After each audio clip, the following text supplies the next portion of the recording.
Excelente.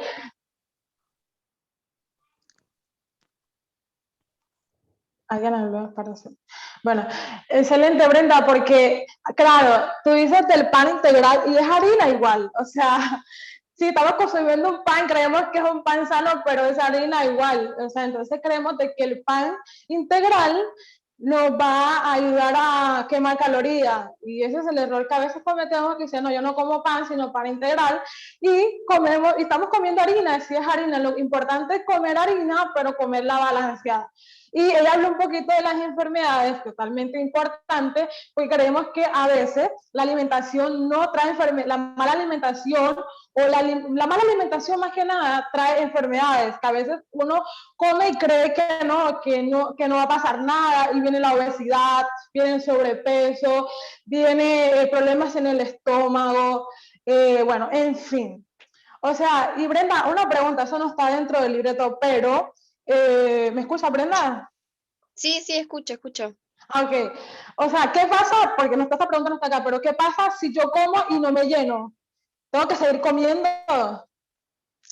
Ahí justamente cuando sucede eso es porque no estamos teniendo una alimentación adecuada, porque como les decía, em, es importante que nosotros podamos elegir alimentos que nos generen saciedad. Y uno de los alimentos que nos va a generar saciedad justamente son los alimentos ricos en fibra, que es lo que hablábamos, que son los alimentos que a la vez van a incidir de manera positiva en esa microbiota intestinal, porque esa fibra va a ser el combustible de esas bacterias, en las bacterias del intestino, ¿sí?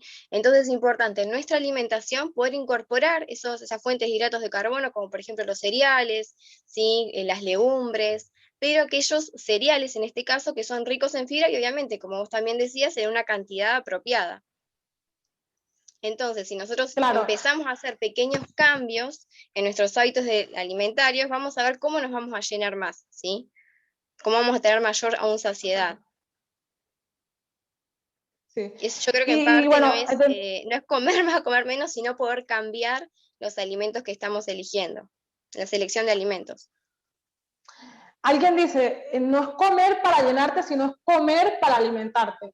Ese es También, el concepto, claro, es el concepto más claro, es que tú no comes para llenarte, para saciarte, sino para alimentarte, porque hay alimentos por ejemplo, bueno, yo personalmente, a mí me gusta investigar de qué alimento me es de buen provecho, por ejemplo, qué alimento me aporta sangre, qué alimento en fin, qué alimento a mi organismo me es provecho, porque a veces digo, bueno, voy a comer pan, pero bueno, y el pan, la harina, a mi organismo, ¿de qué me sirve también? Entonces es importante que cuando tú vas a consumir algo, leer los qué nutrientes tiene y qué te aporta, en fin. Y, o ¿saben qué? sea, y te hago otra pregunta, Brenda. Sí, sí, Michelle, adelante. justo ahí veía una pregunta acerca del kefir, y el kefir en realidad no se vende, se regala, ¿sí? Incluso hay un proyecto en la Facultad de Exactas, que es el proyecto Kefir, está hace bastantes años, bastantes años, y lo que, hay diferentes gránulos, hay gránulos que son en realidad levaduras y hongos, que son de leche, y hay otros que son de agua, ¿sí? Los gránulos de leche justamente se preparan con agua, una cucharadita chiquita de gránulos va medio vaso de leche, ¿sí? Y tenés que empezar a consumir de a 100 mililitros, es decir, de a medio vaso, porque es mucha cantidad de bacterias, ¿sí?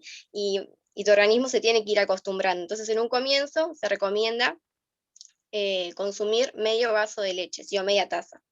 Y por otro lado tenemos los de agua, que se van a preparar a base de agua, tapas los gránulos con agua y azúcar de mascabo, ¿sí? Algunas personas también después le agregan cáscaras de limón o otras cosas para darle mejor sabor, y lo que se hace tanto con el de leche como con el de agua es un fermento, por lo tanto se deja fuera de la heladera, fermentar dependiendo también de la temperatura ambiente entre un día, ¿sí? O 12 horas, dependiendo si estamos en invierno o en verano, y también la temperatura del lugar, y luego eso se cola, se tiene que colar en un colador que no sea de metal, ¿sí? Porque eso va a repercutir también en los gránulos y después se consume. Se consume lo que quedó, que se puede consumir en licuado, siempre y cuando no lo sometamos a cocción, porque si lo sometemos a cocción vamos a alterar y a matar esas bacterias, así que es lo que nosotros queremos consumir para mejorar la microbiota intestinal.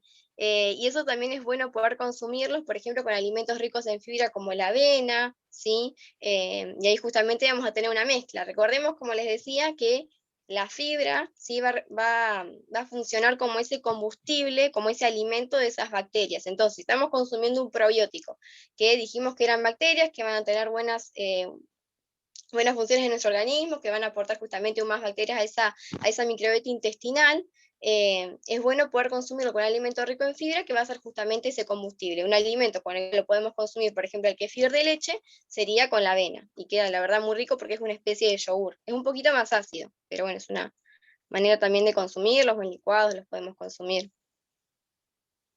No sé si se Claro. entendió, Voy a, porque se entendió lo de la ah, microbiota y demás, pero bueno, es importante que lo sepamos porque tenemos que hoy en día hacer hincapié en eso, retirar bastante los ultraprocesados y todo lo que es edulcorantes, que antes se recomendaba un montón, em, alimentos refinados, ¿sí? Todo eso repercute de manera negativa en la microbiota intestinal. ¿Sí? Y eso también a la vez va a repercutir de manera negativa en nuestra salud, porque recordemos que esa microbiota va a ser la encargada de regular diferentes sistemas de órganos. Entonces es importante por ahí hacer bastante hincapié en eso. total. Y aquellos que, bueno, que no saben, que por ahí tienen otra pregunta más adelante, le pueden preguntar a Brenda. Brenda puede dar sus redes sociales y, bueno, le pueden Ahí preguntar desde pregunta ahí. Mili del ¿Sí? veganismo y también la alimentación vegetariana. Eh, Hay diferencias, sí, bastante diferencias en cuanto a ambas alimentaciones. Hay una otra pregunta que te habían hecho, creo que a vos, Michelle, que era si estaba bien ser vegano o algo, no me Juan, acuerdo ahora bien. que Creo si que es era saludable ser vegano, sí, esa. si es saludable ser vegano. Bueno, Ujú. respondiendo a la pregunta de Emilia, el vegano se abstiene de todo alimento de origen animal, incluso también de productos que se han practicado justamente con animales y demás en laboratorio, como shampoos y demás. Se abstiene de absolutamente todo. Incluso también tiene mucho cuidado en todo lo que es los fármacos que ellos consumen. Por ejemplo, una de las cosas que ellos se tienen que sí o sí suplementar es la vitamina B12. Entonces ellos sí o sí buscan una vitamina B12 que sea, obviamente, no practicada en animales y demás. Em, Así que eso lo tienen en cuenta. Y por otro lado, en la diferencia entre alimentación vegana y vegetariana, que el vegetariano puede ser ovo lacto vegetariano, ¿sí? que consume huevos y lácteos. Hay algunos que son flexi vegetarianos, ¿sí? Que de vez en cuando consumen algún otro alimento o alguna otra carne, ¿sí? Y en cambio los veganos se abstienen absolutamente de todo, son mucho más estrictos en eso. Y en cuanto a si está bien o si es saludable una dieta vegana, eh, si está bien planificada, es una dieta que es saludable, que no tiene ningún problema, ¿sí? Porque si está bien planificada va a cubrir todos los nutrientes, excepto la vitamina B12, que ellos sí o sí se la tienen que suplementar. Al igual que nosotros, si no estamos consumiendo carne por lo menos 6 veces o 5 veces a la semana, tenemos que revisar o usarnos a ver cómo tenemos la B12, porque seguramente es probable que la tengamos bajita, o si somos consumidores, por ejemplo, de omeprazol, hoy en día que hay tantos también gastritis dando vuelta, también es importante que nos la dosemos porque podemos llegar a tener déficit de esa vitamina. Y bueno, en el caso de los vegetarianos, veganos y vegetarianos todos, se tienen que sí o sí suplementar con esa vitamina. O sea, si es una alimentación, si está bien planificada, es una alimentación saludable, ¿sí? E incluso en cuanto a los parámetros metabólicos, la verdad que dan en diferentes estudios, da mucho mejor que una alimentación omnívora, ¿sí? Por la calidad de antioxidantes que ellos consumen, de fibra y demás. Si está bien planificada. Si no está bien planificada, realmente va a tener déficit de un montón de cosas y no va a ser saludable. Aquí hay una pregunta, Ezequiel. Dice, ¿cuál es el alimento adecuado para un diabético y un hipertenso? Para un diabético y un hipertenso. Bueno, un hipertenso Ujú. obviamente que tiene que eliminar el sodio, eliminar los Claro. alimentos ricos en sodio. Ahí vamos mucho también a eliminar todo lo que son los alimentos ultraprocesados. Los alimentos ultraprocesados los van a encontrar más que nada en el supermercado. Van a ver que la mayoría de las cosas que compramos, por ejemplo, el pan no tiene solo harina, tiene un montonazo de otras cosas, ¿sí? Que se le agregan, y como les decía, eso repercute de manera negativa en la microbiota intestinal. Por un lado, entonces, y la mayoría de los alimentos ultraprocesados, por otro lado, son ricos en sodio. Entonces también puedo revisar eso. Y por otro lado, el paciente diabético, lo que tiene que tener mucho cuidado es con las glucemias, ¿sí? Por eso, en el caso de cuando consume alimentos ricos en hidratos de carbono, ¿sí? Como por ejemplo alimentos em, como por ejemplo fideos o arroz y demás, alimentos que tienen mucha cantidad de hidratos de carbono, que nosotros los llamamos fuentes de hidratos de carbono, tienen que elegir aquellos que tengan fibra, ¿sí? Que tengan bastante cantidad de fibra y acompañarlos con otras cosas. ¿Por qué? Porque la fibra retrasa el vacío gástrico, por eso ya hablábamos de eso que aumenta la saciedad. Entonces, ¿qué significa retrasar el vacío gástrico? Que ese alimento va a permanecer más tiempo en mi estómago. Entonces, al permanecer más tiempo en mi estómago, va a repercutir menos en la glucemia, ¿sí? Entonces, una persona diabética, en cuanto al hidrato de carbono, que por ahí es el alimento que más tiene que hacer foco, además de un descenso de peso, obviamente, a ver, hay dos tipos de diabetes. Yo acá estoy hablando de la diabetes tipo 2, ¿sí? La diabetes tipo 1 es otra rama aparte, ¿sí? Se maneja de otra manera, más allá de los alimentos, pero la diabetes tipo 2 tenemos que tener muy en cuenta esto, y también el descenso de peso, ¿sí? El descenso de peso va a favorecer un montón a que tengamos mayor sensibilidad a la insulina, ¿sí? En la célula. Y de esa manera que pueda captar mejor la glucosa y se mejore mucho ese cuadro. El descenso de peso, la actividad física, ¿sí? En todo lo que son enfermedades metabólicas, eh, la clave es no solamente alimentarse bien y cuidarse con las glucemias, con esto que te decía de los alimentos ricos en hidratos de carbono, sino también el descenso de peso. Total. Parece que están haciendo otra pregunta. Eh, sí, espera, que si te digo. Ha cambiado la alimentación ¿A durante qué te, la pandemia. a qué te referís con procesado? Procesados son esos alimentos que, en grandes rasgos, para explicarlo, que son elaborados por la industria, ¿sí? Que podemos ver que salen mucho de lo que es un alimento de como nosotros lo prepararíamos, ¿sí? Tiene un montonazo más de ingredientes, y si nosotros, a ver, por eso les hacía hincapié en esto de la microbiota intestinal, porque si nosotros nos ponemos a ver en calorías, tienen las mismas calorías por ahí, o tienen poquitas calorías algunos, ¿sí? Pero al ser ultraprocesados, con todas las cosas que la industria le agrega, ¿sí? Para que dure más tiempo el alimento, o para realzar el sabor, o diferentes cosas, todo eso va a repercutir de manera negativa en esa microbiota, y por lo tanto en el resto de nuestra salud. Sí, por eso más que nada hoy en día está mucho esto, se han escuchado de alimentarse de manera real, eliminando justamente todos esos alimentos procesados, es decir, los alimentos de paquete. Aquí hacen otra pregunta, Brenda. ¿Ha cambiado la alimentación durante la pandemia?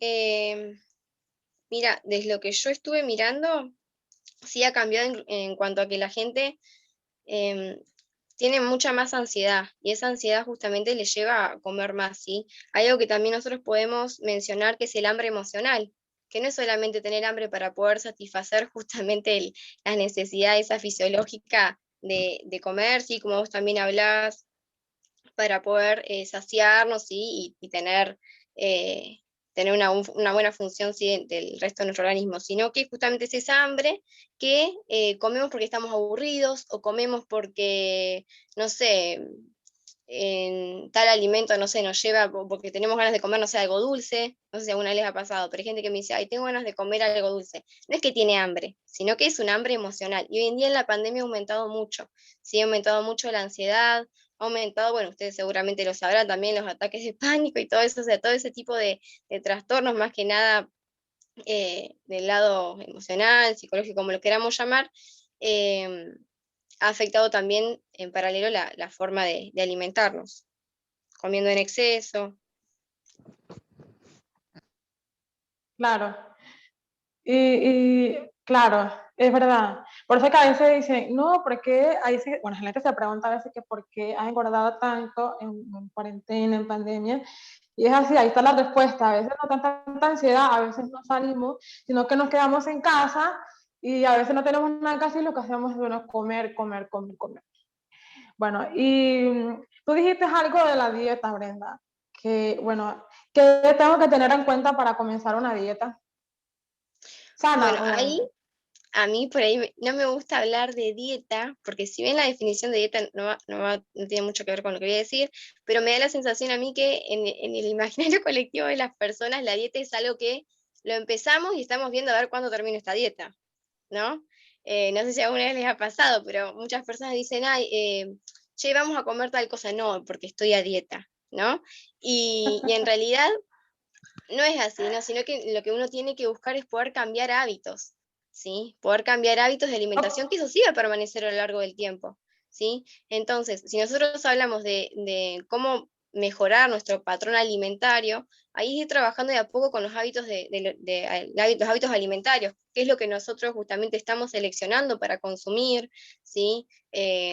Partiendo más que nada de lo que la población más consume, que son los hidratos de carbono, ¿sí? ¿Qué hidratos qué alimentos fuentes de hidratos de carbono estoy eligiendo para consumir? La mayoría comen, digo, por lo que yo veo, que acá pueden levantar la mano y decir si es así o no, pero la mayoría come bastante milanesa con fideo o con arroz, y todo lo que es fideo, arroz, es muy prevalente.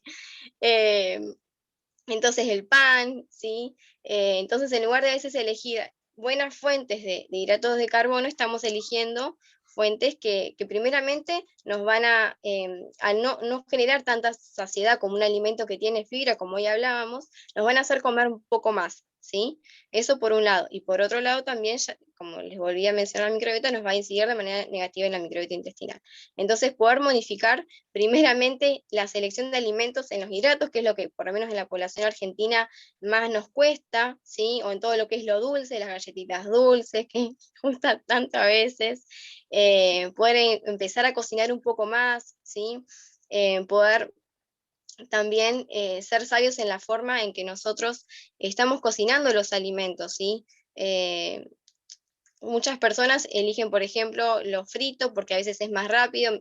Yo, por ejemplo, he visto personas que tienen una familia muy grande, muy numerosa, y dicen, no, porque es más rápido, voy a freír todo y eso comemos, ¿no? Y en realidad sería mucho más adecuado poder cambiar ese método de cocción por una cocción al horno, incluso los vegetales. Un tip que está bueno y que siempre me gusta dar es, muchas veces estamos acostumbrados a consumir los vegetales eh, de manera de hervido, ¿no? Los llevamos hervido y ahí consumimos los vegetales, el brócoli, no sé, el vegetal que nosotros consumamos, el zapallo, todo, ¿no? Y hay una forma mucho más saludable de poder consumirlos, que es, por ejemplo, la mayoría quizás tiene microondas o podemos conseguir una especie de vaporera que hoy en día se vende que es bastante económica, que se abre como en flor, que eso también lo podemos cocinar en la olla, que es cocinando de esa forma el vegetal al vapor, si ya sea el microondas o al vapor, que el microondas también tiene su vueltita, que después si quieren les comento, que se va a ir cocinando también con el vapor, justamente que sale de la cocción de ese vegetal, porque el vegetal es todo agua, entonces al aumentar la temperatura se va produciendo ese vapor y se va a ir cocinando el vegetal. Y ese tipo de cocciones, así que encima son más rápidas, van a conservar mejor, ¿sí? Las vitaminas, ¿sí? Justamente de los vegetales, por ejemplo. Y no solamente eso, sino que van a proporcionar un mejor sabor. Entonces, poder de alguna manera ir cambiando esos hábitos, ¿sí? No hablar de dieta, sino ir cambiando esos hábitos y ir tomando ciertas herramientas culinarias, ¿sí? Bastante sencillas, para poder mejorar también nuestra alimentación y así también aprovechar mejor los nutrientes, como en este caso les hablaba de los vegetales, por ejemplo, y así podemos hablar de otros. ¿Sí? Una cosa que también tenemos que tener en cuenta es, por ejemplo, los veganos o los vegetarianos sí tienen que tener mucho cuidado como ellos consumen alimentos, por ejemplo, si quieren consumir un alimento fuentes de hierro, por ejemplo la lenteja, que es el que todos conocemos, ellos tienen que tener cuidado porque los alimentos ricos en fibra, lo que van a, que que en este caso, por ejemplo, la lenteja tiene también hierro, la fibra va a disminuir, ¿sí?, la absorción de ese hierro, ¿sí?, entre otros componentes que tiene ese alimento. Entonces, los veganos, vegetarianos, nosotros mismos, si queremos consumir hierro, por ejemplo, a través de las lentejas, está bueno que le podamos agregar algunos otros alimentos que van a mejorar esa absorción, como por ejemplo un chorrito de limón, ¿sí?, algún cítrico, o un poquito de vinagre. Entonces, ese ácido va a favorecer, ¿sí?, la absorción, por ejemplo, de ese hierro, ¿sí? Entonces, volviendo al cambio de alimentación, es ir adoptando diferentes hábitos, ¿sí?, escogiendo diferentes alimentos, ¿sí?, que sean mejor, sean mejor.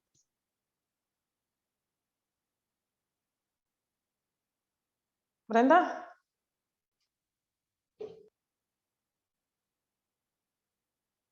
está silenciada. Hola, ¿se Bueno, escucha? ahora sí se escucha. No, Estaba me silenciada. quedé. No sé dónde me quedé. Claro, como nosotros creemos que dieta es dejar de comer y nos privamos de muchos alimentos, que al contrario nos va a hacer buen provecho para nuestro organismo.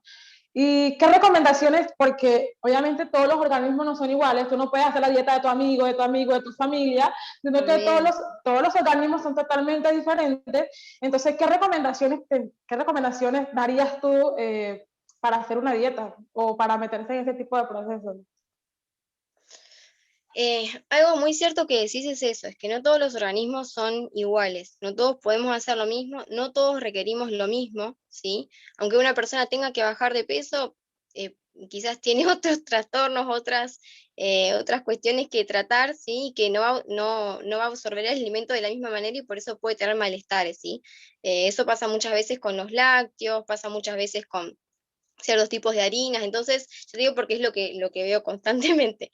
Entonces, pero lo que a grandes rasgos sí nosotros podemos comenzar a hacer, ¿sí? Es poder, ya les digo, ser sabios en cómo escogemos alimentos, escoger alimentos de todos los grupos, comenzar a incorporar este tipo de alimentos integrales, comenzar a aumentar nuestro consumo de frutas, de verduras, ¿sí? Y todos los días poder tener en alguna de las comidas, ¿sí? Algún alimento, alguna carne, ¿sí? Ya sea de pollo, de vaca, de cerdo, de lo que sea, poder tener, ¿sí? Para poder también cubrir no solamente el requerimiento proteico, que lo vamos a cubrir en conjunto con la alimentación, sino también el de hierro, ¿sí? Y justamente también con otros alimentos de origen animal, poder también cubrir la vitamina B12. En el caso de una alimentación omnívora, claro, claramente, ¿no? Total, ahí hay unas preguntitas que las voy a leer, bueno, vamos por partes porque hay varias. Hay alguien que lo saltamos, que dice que si el garbanzo, el choclo sirven para diabético e hipertenso. Los garbanzos, todo lo que es legumbres, al tener bastante cantidad de fibra, em, va, va a ser bueno de alguna manera para la alimentación diabética, ¿sí? Obviamente, sí acompañarla de vegetales, ¿sí? Sí acompañarla, en este caso, de bastantes vegetales y demás. Y además que no solamente tienen fibra, es decir, que va a retrasar el vacío gástrico, sino que también son alimentos, todo lo que es legumbres, son también alimentos que nos van a aportar proteínas, ¿sí? Bastante cantidad de proteínas. Algunos de ellos no de la misma calidad que la proteína en sí animal, por eso tenemos que saber combinarlos, la alimentación con los cereales para poder hacer proteínas completas. Em, pero sí, acompañados de vegetales sí son buenos alimentos. El choclo tenemos que tener un poquito más cuidado, ¿sí? Pero también en combinación con vegetales y otros alimentos se puede incluir con cuidado. Sí. Aquí hay otra pregunta, dice, para que se me pasó, aquí está. Podemos decir, por lo tanto, que no se trata de una dieta, sino más bien de porciones adecuadas. Exacto, también yo no hablé de eso, pero sí, también tenemos que tener eh, porciones adecuadas de cada grupo alimentario, ¿no? Como hablábamos, el exceso de esa ingesta alimentaria ¿sí? Nos va a proporcionar también un exceso de pesos y un exceso de, de grasas y demás cosas. Entonces, es importante sí tener un equilibrio en lo que uno consume. Bueno, acá hay otra pregunta, hay varias. Dice, ¿qué pensás de la dieta cetogénica que está de moda? La dieta cetogénica yo a veces la suelo dar, o sea, no es una dieta para hacer siempre, yo la utilizo solamente para algunos casos, ¿sí? Y en determinado tiempo, no más de un mes. No más de un mes y en algunos casos donde veo que la persona, sobre todo pasa mucho con los dietarios crónicos, las mujeres y demás, muchas veces sucede que llegan a un estancamiento, así como una meseta, en que no bajan de peso, ¿sí? Más allá de estar consumiendo alimentos de manera adecuada y demás. Entonces, para que haga de alguna forma un clic en el metabolismo, suelo darla por un mes, pero no más de ese tiempo. Me parece que no es una, eso sí es una dieta, sí, porque empieza y termina, no es que uno puede hacer la dieta cetogénica toda la vida. Eh, hay gente que sí la hace, hay algunas enfermedades como por ejemplo la epilepsia refractaria y demás que sí sí es beneficioso poder hacerla, sí, ahí sí se aconseja, pero bueno, en una alimentación normal por así decirlo, eh, la suelo aconsejar, ya te digo, en determinados casos y solamente por un mes. Y además que si la extendemos más tiempo, muchas veces suele tener alteraciones en el perfil lipídico, sí, y demás. Entonces tenemos que tener ese cuidado. Pero sí tiene buenos resultados en ese tiempo que te digo. Tiene buenos resultados. Acá hay otra. ¿Puedes hablar del ayuno intermitente? Sí, el ayuno intermitente, hay varios estudios en eso, se están como que todavía viendo. De las últimas cosas que he leído, se suele hacer generalmente, va en progreso, ¿no? Primero de un día hacia la semana, luego se estipula 2 días a la semana y así. Generalmente lo que se suele hacer es 16 horas de ayuno, ¿sí? Y el resto del día poder comer, ¿sí? Obviamente con control de alimentos, control de calorías y demás. Y justamente en los últimos estudios que he visto, ese ayuno, ese tipo de ayuno, incluso el ayuno que nosotros hacemos, los que son creyentes que ayunan, o ahora está allá en Medio Oriente y en el pueblo musulmán, el Ramadán, todas las personas que ayunan por X motivo, lo que sucede también es que se ha visto que tiene una mejoría en todos lo que son los parámetros metabólicos, ¿sí? Hoy en día se está usando bastante todo lo que es el ayuno intermitente. Yo no lo recomiendo, o sea, en cuanto en la consulta no lo suelo recomendar, pero sé que sí está teniendo buenos resultados en el descenso de peso, sí. Voy a leer una pregunta acá de Instagram que dejaron por ahí, la persona no esté, pero puede ser importante. ¿Qué alimentos que compramos comúnmente es nocivo para nuestra salud?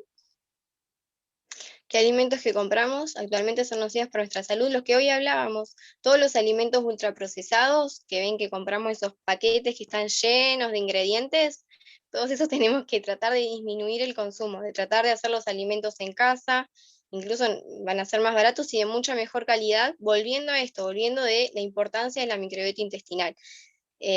Tenemos que tratar de disminuir el consumo entonces de ultraprocesados, de alimentos obviamente en nuestra casa, modificar los métodos de cocción, ¿sí? Alimentos ricos en grasas, obviamente evitarlos, ¿sí?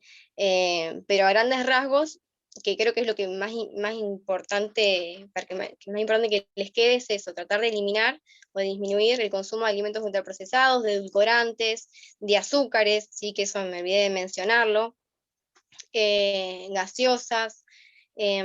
Hay un edulcorante, ¿sí? Porque dice, entonces, ¿con qué endulzamos las cosas? Hay un edulcorante que yo suelo recomendar, que es el stevia, pero no el stevia que viene por ejemplo, no quiero dar marcas, ¿no? Pero vieron el Leret, el Leret de stevia y demás que vienen en esos paquetitos, no ese, sino la hojita. Pueden comprar la planta o sino también las hojitas que vienen desecadas, y eso ustedes se lo agregan a una infusión, se lo agregan al mate o a lo que sea, y van a ver que da dulzor. ¿Sí? Es algo súper natural y que, ya les digo, no va a incidir de manera negativa en la microbiota intestinal, así que es importante poder incorporarlo. Bueno, vamos con la última pregunta para cortar. Acá dice una, la encuentro. Dice, bueno, ¿cómo influye la alimentación en el ciclo de sueño y estrés?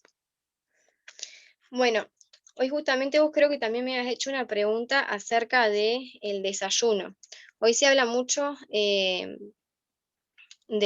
las hormonas y el ciclo que siguen las hormonas, ¿sí? Entonces, se ha visto que las personas que consumen alimentos de noche, ¿sí? Por ejemplo, que se alimentan de noche y que tienen el sueño cambiado, son personas que aumentan más de peso, ¿sí? Que tienen mayor índice de masa corporal, aumenta más el sobrepeso, la obesidad y demás. ¿Por qué esto? ¿Por qué sucede esto? Porque las hormonas, sí, implicadas justamente en el metabolismo de diferentes macronutrientes, funcionan, ¿sí? De acuerdo a un reloj biológico, ¿sí? Entonces, por ejemplo, lo que yo suelo indicar es que a lo largo del día, ¿sí? Antes de las 6 de la tarde, puedan consumir en preferencia los alimentos ricos de hidratos de carbono. ¿Sí? ¿Por qué? Porque las hormonas implicadas en el metabolismo justamente de este macronutriente van a estar más activas y mejor en esa primera parte del día y no en el resto. ¿Sí? Por eso es importante también poder hacer, entre otras cosas, ¿sí? Un buen desayuno y ir descendiendo, ¿sí? La cantidad de alimentos que nosotros consumimos a la noche. Hay algunos problemas, por eso les decía que hay problemas con las personas que comen de noche, ¿sí? O que tienen desequilibrio en el sueño, eh, porque se han visto eso, como no responde justamente a, a este tipo de mecanismo hormonal que tiene naturalmente el organismo, ¿sí? Cuando nosotros ingerimos alimentos, suelen aumentar más de peso, ¿sí? Por eso es importante respetar también el horario de las comidas y demás que hablábamos. Es verdad, yo escuché a alguien que dijo, alguien que no desayunaba y decía, no, es que a mí no me gusta desayunar. Y alguien le decía, es que es importante porque tu cuerpo es una máquina que trabaja diariamente. Es más, hasta cuando duermes, trabaja y gasta energía. Y si tú no comes, no te alimentas, tu cuerpo se va a sentir fatigado, cansado, y ahí es donde vienen las enfermedades como gastritis, anemia, en fin. Bueno, Brenda, Sí, en para realidad también cerrar, lo del desayuno, más allá de esto que te decía, este mecanismo hormonal y el tiempo, ¿sí? Que tienen las hormonas para actuar, también tiene mucho que ver en que si nosotros no desayunamos bien, y también te digo, hay estudios sobre el aumento del índice de masa corporal, el aumento de peso y demás, porque va a llevar a que a lo largo del día ya tengas un desfasaje con el resto de la alimentación. Si comas mucho más al mediodía, comas mucho más a la tarde, como que ya tenés un desfasaje. Además que recordemos que justamente el desayuno es comenzar justamente a incorporar energía para el resto del día, entonces es importante poder realizarlo. Y en estudios que se han visto que los sujetos que no desayunaban tenían un mayor aumento del índice de masa corporal, como te decía, de sobrepeso y demás. Entonces es importante poder realizarlo y realizar un desayuno, como te decía, con una buena selección de alimentos. y respetar las horas, obviamente, porque hay gente que desayuna a las 10 de la mañana o 11 de la mañana, cuando a la 1 o a las 12 se va a almorzar. Entonces, a veces Ujú. no respetamos esos horarios y tenemos un desorden orgánico que, o sea, nuestro estómago tiene hambre cada rato porque no lo tenemos controlado y no respetamos las horas de desayuno, almuerzo y cena. Bueno, para terminar, Brenda, ¿quieres darle algún consejo a aquellas personas que, bueno, que van a hacer, meterse a proceso de una dieta, que tienen problemas de alimentación o alguna enfermedad o alguna obesidad, consejos que le quieras dar para cerrar? No, justo, no sé si respondí bien la última pregunta, me quedé pensando en algo que también tenemos que tener en cuenta en esto del sueño, de cómo nos alimentamos, de en qué momento y Ah, demás. Es también en algo que sí influye, ¿sí? En el sueño, por ejemplo, es también en la exposición que nosotros estamos teniendo a las pantallas, sobre todo a la noche. Lo que se aconseja es que a la noche no tengamos exposición justamente a las pantallas, porque hay una hormona, que es la melatonina, así que justamente se encarga de todo lo que es el sueño, inducirnos al sueño y demás, que la vamos a, de cierta manera, suprimir, ¿sí? Si nosotros estamos por las noches en contacto con la pantalla, con las pantallas, y también tiene una incidencia en todo lo que es, en todo lo metabólico.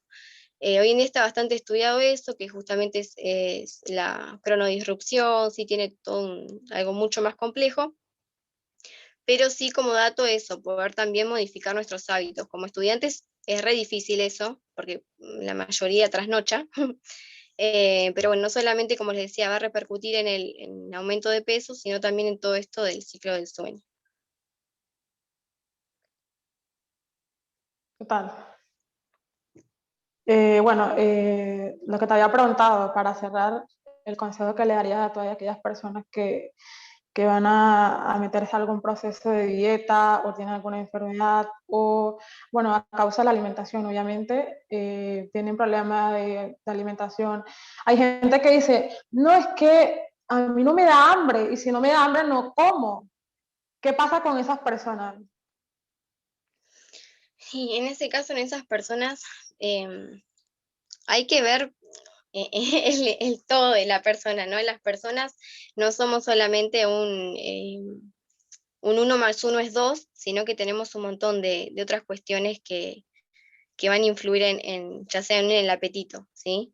Hay que, hay que ver exactamente por qué está atravesando esa persona, por qué es que dice que yo no tengo hambre, no quiero comer nunca, si es por alguna cuestión emocional, y si no es así, poder ir de alguna manera organizándole la alimentación, y si es necesario, que yo generalmente lo uso, pero con adultos mayores, porque sucede esto, ¿sí? Que no tienen apetito o por enfermedades neurológicas que tienen, no comen de manera adecuada, es darle un orexígeno, es decir, algo que les ayude, les estimule la ingesta, ¿sí? Eh, pero bueno, hay que ver la persona, una persona joven, generalmente no, por lo menos no he visto esos casos, a no ser en trastornos de la conducta alimentaria, que ya te digo, ese es otro mundo y hay que trabajar de otra manera. Pero en lo que respecta a lo que me decís, si es una persona joven, evaluar bien el caso. Si es un adulto mayor, que muchas veces sucede, lo veo bastante, eh, yo generalmente les doy algún orexígeno para que puedan aumentar la ingesta. Ok. Bueno, para despedirnos, gracias Brenda por la invitación y por bueno, darnos todos estos datos. Por ahí dicen gracias, porque hay temas que nosotros totalmente desconocemos y, como decía, cometemos muchos errores y hacemos tantas cosas para alimentarnos y lo que estamos haciendo es autodestruyéndonos. Así que bueno, Dios les bendiga a todos, a aquellas personas que se unieron, que estuvieron ahí pendientes. Gracias por su compañía y bueno, Dios les bendiga a todos, que tengan una excelente noche y un buen fin de semana. Bendiciones.